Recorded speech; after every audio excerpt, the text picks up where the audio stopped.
नमस्कार मित्रों, स्वागत है आप सभी का हमारे YouTube चैनल साहित्य और सृजन की दुनिया में। सो गाइज आ गई हूँ मैं आप लोगों के लिए कुछ महत्वपूर्ण प्रश्नोत्तर लेकर के। ये वन लाइनर हमारे कुछ इंपॉर्टेंट क्वेश्चन आंसर्स हैं, यानी कि कुछ प्रश्नोत्तर हैं हिंदी के ऑल कॉम्पिटिटिव एग्जाम्स के हिसाब से।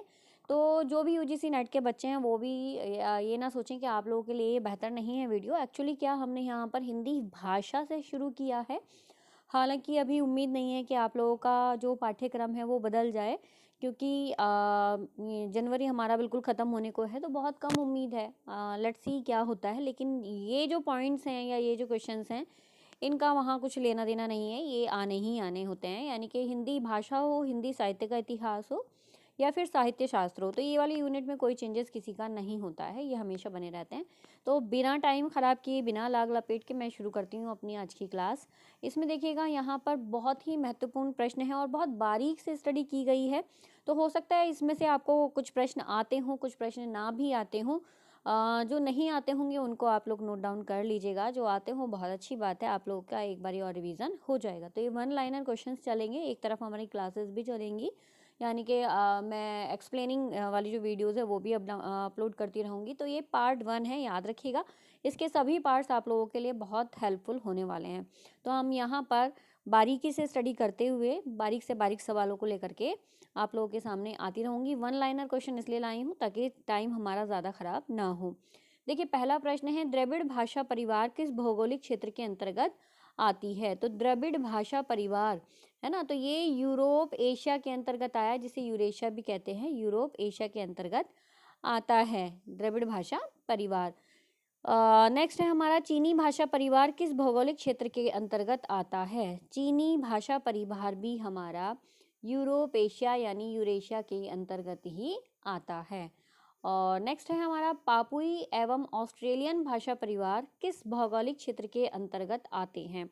क्योंकि हम लोग पॉइंट टू पॉइंट तैयारी कर रहे हैं, तो शॉर्ट क्वेश्चंस भी अगर हम तैयार कर रहे हैं तो ऐसा नहीं है कि हम पॉइंट्स को यहाँ पर छोड़ते चले जाएंगे। हमें बारीक से बारीक प्रश्नों को यहाँ पर उठाना है। तो जो चीज़ पूछी गई या नहीं पूछी गई, यहाँ पर हम लोग उन सारे प्रश्नों पर ध्यान देंगे। तो ये मेरे खुद के तैयार किए हुए नोट्स हैं, PDFs हैं आप लोगों के लिए। पापुई एवं ऑस्ट्रेलियन भाषा परिवार किस भौगोलिक क्षेत्र के अंतर्गत आते हैं? तो प्रशांत महासागरीय भूखंड क्षेत्र के अंतर्गत ये आते हैं। नेक्स्ट हमारा 4th नंबर का क्वेश्चन है गाइस, कि भारोपीय परिवार को अन्य किन नामों से जाना जाता है? तो भारोपीय परिवार को इंडो जर्मनिक भी कहते हैं, भारत हित्ती भी कहते हैं, और आर्य परिवार भी भारोपीय परिवार को कहा जाता है। नेक्स्ट क्वेश्चन हमारा गाइस है 5वें नंबर का प्रश्न है, ध्वनि के आधार पर भारोपीय परिवार को किन 10 शाखाओं की जो 10 शाखाएं हैं उनको कितने वर्गों में बांटा गया है?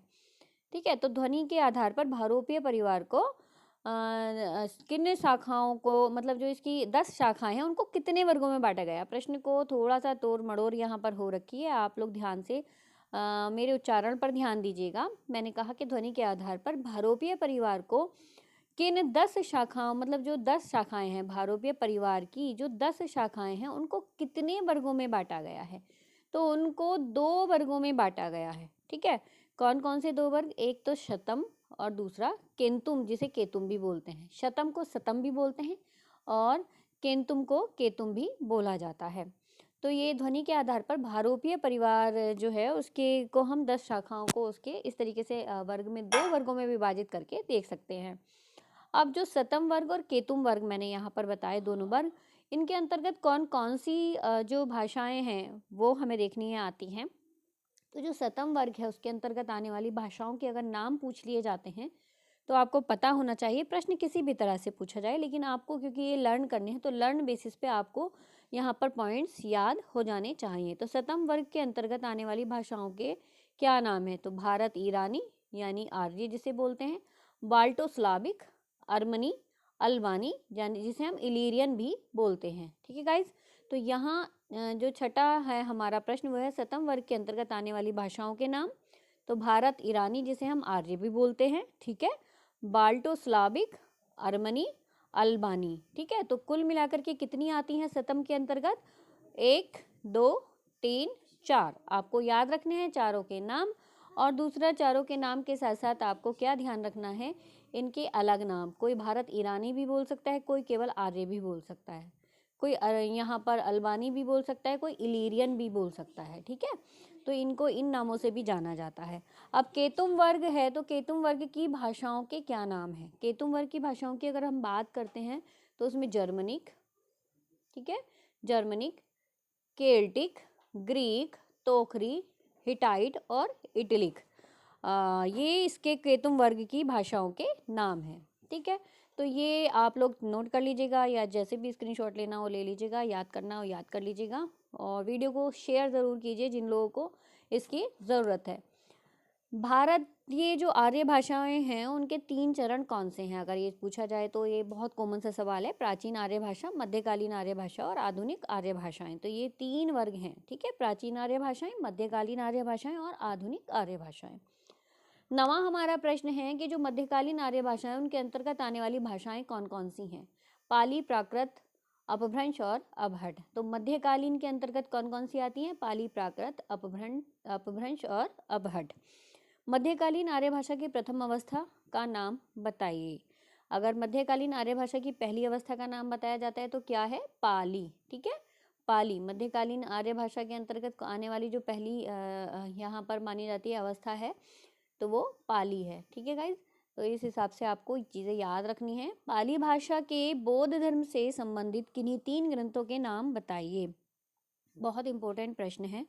पाली भाषा के जो बौद्ध धर्म से संबंधित कुछ ग्रंथ थे, उनके नाम में जो 3 ग्रंथ महत्वपूर्ण हैं वो हैं सुत्त पिटक, विनय पिटक और अभिधम पिटक, ठीक है। सुत्त पिटक, विनय पिटक और अभिधम पिटक जो पाली भाषा के अंतर्गत आते थे।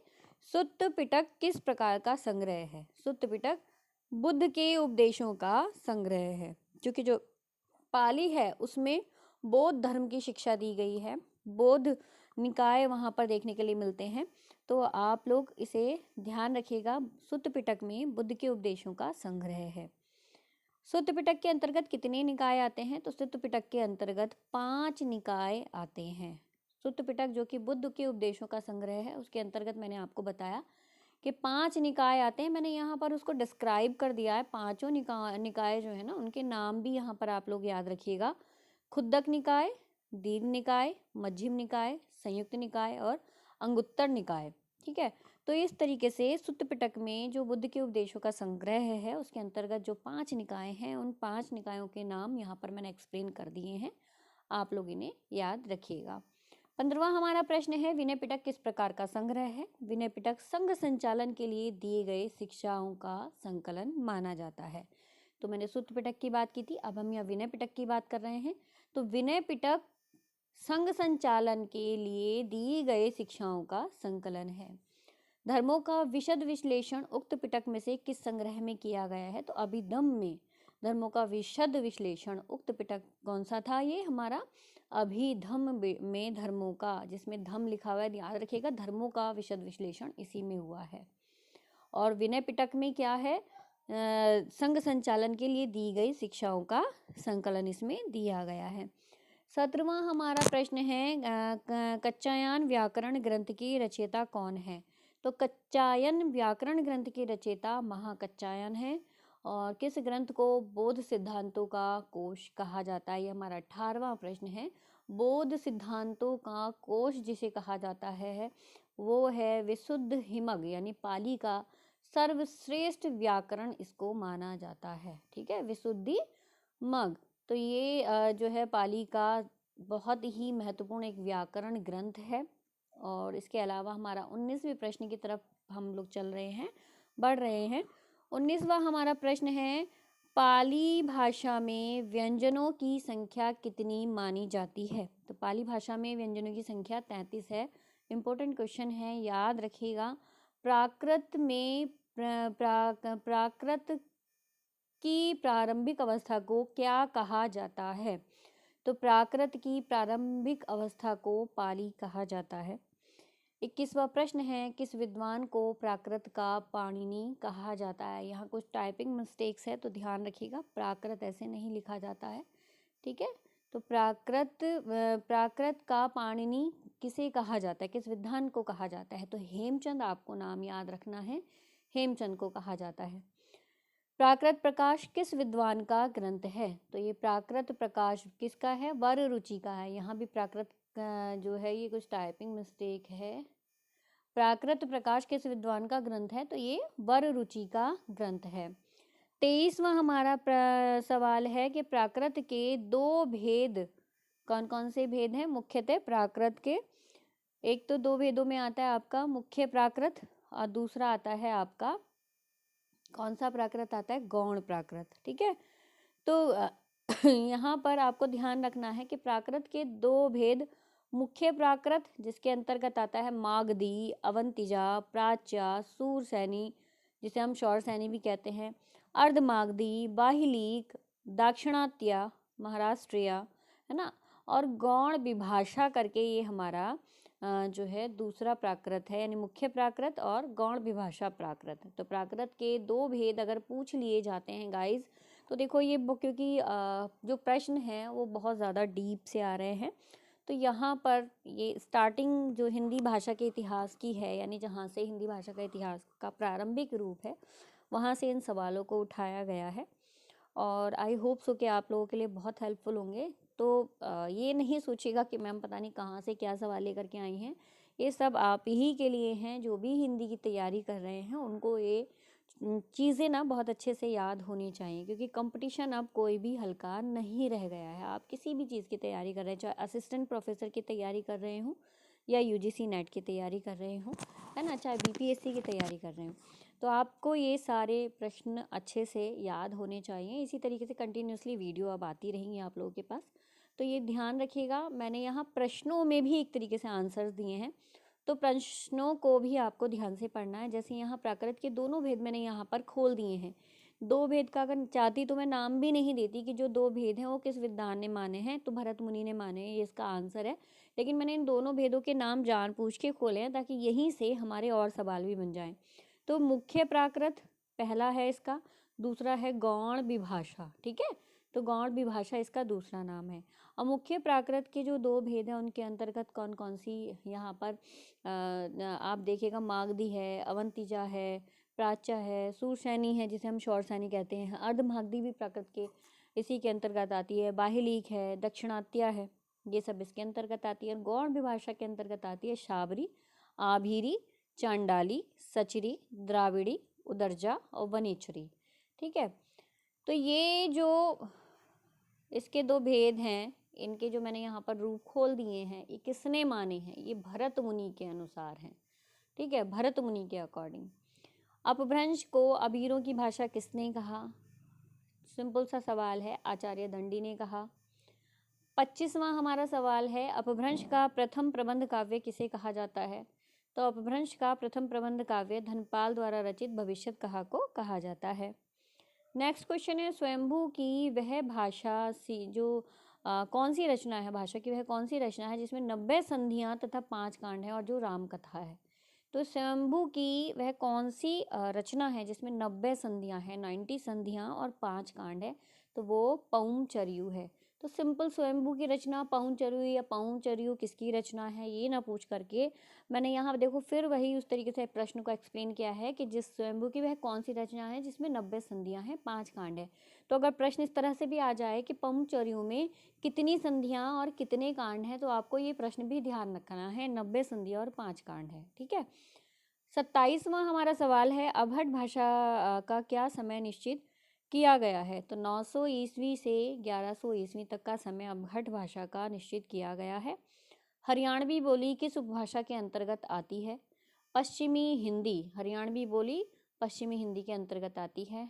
गाजीपुर, देवरिया, कुशीनगर क्षेत्रों की जो बोली हैं अगर हम उनके नाम देखें तो भोजपुरी है। भोजपुरी के अंतर्गत गाजीपुर, देवरिया, कुशीनगर क्षेत्र आते हैं।